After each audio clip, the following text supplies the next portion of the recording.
Si tu as toujours voulu tout faire en même temps, tu finiras souvent par rien réussir. C'est une phrase si simple à comprendre et pourtant si compliquée à appliquer. Je suis choquée par le fait que j'ai juste changé une seule petite chose simple, mais qui a fait toute la différence. Et dans cette vidéo, je vais te partager comment j'ai fait et comment toi aussi tu peux l'appliquer pendant les 7 prochains mois qui restent de l'année. Le but de cette vidéo, c'est que tu reprennes le contrôle de ta vie afin de vivre dans le vision board que tu as réalisé au mois de janvier. Salut, moi c'est Aïda. J'habite à Paris et il y a un an, j'ai décidé de tout plaquer, quitter mon CDI et lancer ma marque de vêtements. Et sur cette chaîne, je te documente ma vie d'entrepreneuse et comment je construis pas à pas la vie de mes rêves. Alors si tu veux suivre mes aventures, abonne-toi. J'ai toujours pensé que j'étais l'exception de la vie, celle qui va pouvoir courir partout et en même temps réussir à tout faire. Si tu me suis depuis un moment, tu sais que j'arrête pas de dire que j'ai l'impression de courir partout, mais en même temps d'aller nulle part. J'ai l'impression d'être un hamster qui est coincé dans sa roue, qui donne tout son énergie et pourtant elle ne voit aucun résultat. J'ai toujours pensé que je manquais en fait de discipline, que je manquais de motivation, mais pas du tout. Ce que je manquais réellement et sincèrement, c'est du focus. Alors si tu n'arrives pas à atteindre ce que tu veux, c'est tout simplement parce que tu manques de focus. Tu éparpilles beaucoup trop ton énergie. Tu as énormément d'objectifs, mais tu manques énormément de structure et de focus. Et généralement, les gens comme ça, soit tu es une personne qui va suivre une routine et tu vas regarder une vidéo sur YouTube d'une youtubeuse que tu aimes bien, tu vas voir que cette personne-là fait 36 étapes dans sa morning routine, tu vas essayer de copier ces 36 étapes ou même voir changer ces 36 étapes et créer tes propres étapes. Tu vas tenir pendant 2 ou 3 jours, tu vas pas forcément voir le résultat directement et tu vas abandonner. Et il y a une deuxième catégorie de personnes, les multipotentiels, c'est des personnes qui ont une capacité à comprendre, à apprendre très très vite, qui deviennent obsédées par un sujet, qui vont s'intéresser de fond en comble jusqu'à avoir un niveau intermédiaire, qui vont lâcher et trouver un autre projet, qui vont devenir obsédés par ce projet-là et ce cercle ne se termine jamais. Et dis-toi que j'ai été dans les deux cas parce que j'ai toujours considéré que j'étais le problème, que c'était à moi de changer, que c'était à moi de m'adapter. Et le fait d'être multipotentiel, d'avoir plusieurs passions dans plusieurs domaines différents, tu finis par voir plein d'opportunités, plein de possibilités et tu te perds dedans parce que tu deviens bon à peu près dans tout, mais tu n'es excellent nulle part. Et si tu es dans l'une des situations, tu finiras toujours frustré, car tu vas croire que c'est toi le problème, créer des croyances limitantes en te disant que quoi qu'il arrive, quoi que tu entreprends, tu finis par échouer, de toute façon, t'es trop nul. Et en fait, tu vas te répéter tout ça, et le fait que tes actions confirment ce que tu es en train de te répéter, tu te crées des croyances limitantes. Et ça, c'est ce qui est difficile à enlever une fois qu'on a déjà posé ces bases-là. Ça fait 7 ans que j'ai découvert le développement personnel. Ça fait 7 ans que je pense que je vais être capable de réussir tout ce que j'entreprends en même temps. J'ai essayé de mettre tellement de choses en place, me lever très tôt le matin. Je pense que j'ai créé en 7 ans au moins une dizaine de business. J'ai essayé tellement de choses et au bout d'un moment, soit j'ai abandonné parce que les choses devenaient difficiles, soit j'ai abandonné parce que le projet m'ennuyait à mourir. Moi, je suis pas le genre de personne qui va douter avant de lancer le projet. Quand j'ai une idée dans la tête, je passe à l'action et je vois là où ça me mène. Mais le problème, c'est que je ne faisais pas assez longtemps pour que je puisse voir le résultat. Ce qu'on pourrait appeler une experte débutante. Parce que dans certains domaines, pour les novices, j'étais experte. Et pour les personnes qui sont grave calées dans leur domaine, j'étais débutante. Donc en début d'année, j'avais écrit que je voulais devenir bilingue cette année. Je voulais atteindre les 10 000 abonnés sur ma chaîne YouTube, être présente sur Instagram en publiant minimum 3 fois par semaine, être active sur TikTok, tout ça en dirigeant une marque que je confectionne tout de A à Z, du croquis jusqu'à la réalisation du modèle. Je voulais aussi courir un marathon et être disciplinée sur ma spiritualité.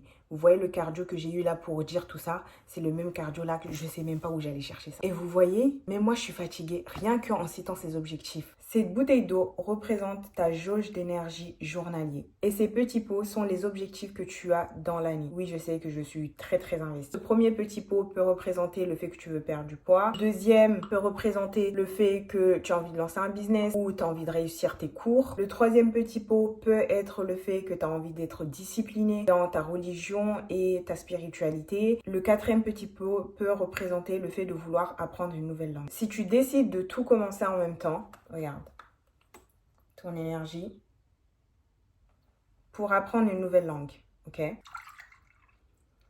Ta concentration dans ta spiritualité, réussir à l'école ou dans ton business, le self-care, prendre soin de toi, etc.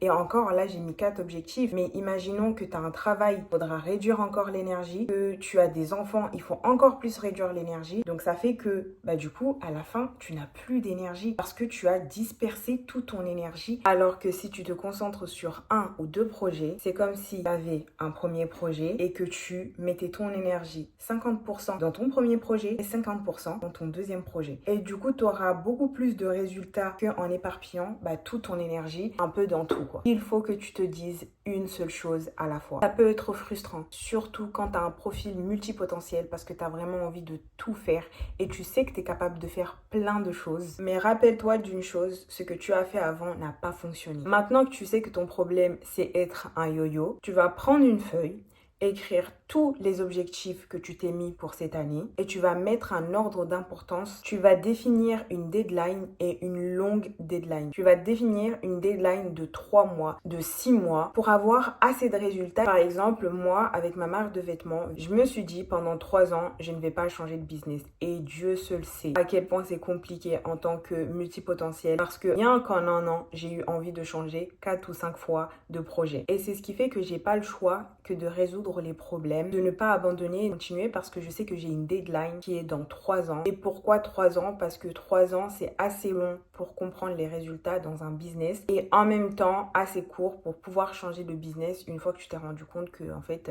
tu as tout essayé et c'est pas fait pour toi, tu vois. Pour que je puisse faire en sorte que les choses avancent, je dois accepter de stagner dans d'autres milieux. J'ai décidé de courir un marathon cette année, mais je ne me mets plus la pression de vouloir le faire à tout prix. Par exemple, dans la semaine, j'ai pas le temps d'aller au sport et que je dois m'occuper de Aïda parce que j'ai un rendez-vous cliente, parce que je dois coudre, etc.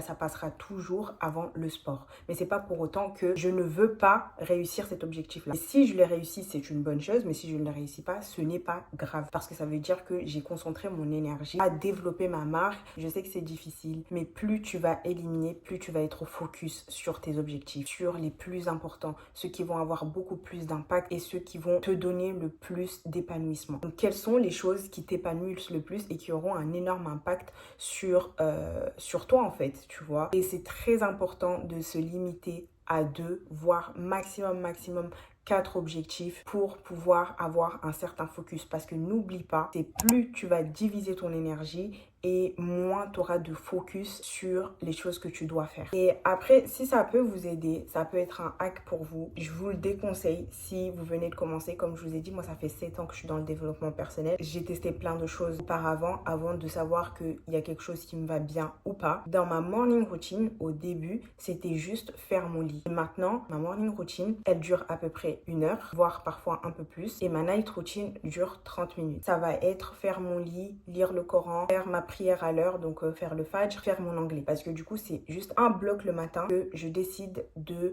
consacrer à mon développement personnel. Et un bloc le soir pour vider ma tête avec le journaling, ma skincare pour m'entretenir, etc.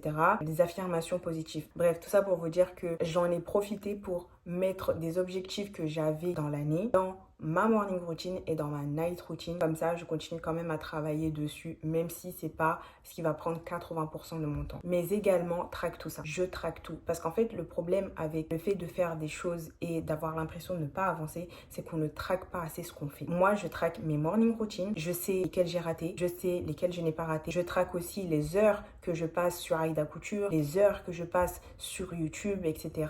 à créer du contenu et le nombre de vidéos que j'ai sorties. En fait, ce chemin, il est tellement long, surtout quand tu te donnes des plages de temps comme par exemple 3 mois, 6 mois. En fait, ça peut paraître long. Ce qui fait que quand tu vas faire un tracking, ça te permet de voir ton avancement. Si tu n'as aucun moyen de traquer ce que tu as fait, comment tu vas savoir au bout des 3 mois que tu as bien progressé et où est-ce que tu as échoué et comment tu pourras améliorer. Donc le tracking, c'est un truc que je peux grave que vous conseiller. Moi, c'est quelque chose que j'ai toujours mis en place et avec ma partenaire d'objectif, donc c'est une abonnée et avec elle, du coup, je lui ai donné l'astuce du tracking et elle voit la différence entre ce qu'elle faisait avant de ne pas mettre le tracking en place et le fait de maintenant mettre des trackings et de savoir où est-ce qu'elle va et qu'est-ce qu'elle fait. Et si tu fais ça, tu te rendras compte que tous les objectifs fonctionnent à condition que tu les fasses assez longtemps pour voir le résultat. Le problème, c'est pas la méthode. Le problème, c'est pas ton objectif.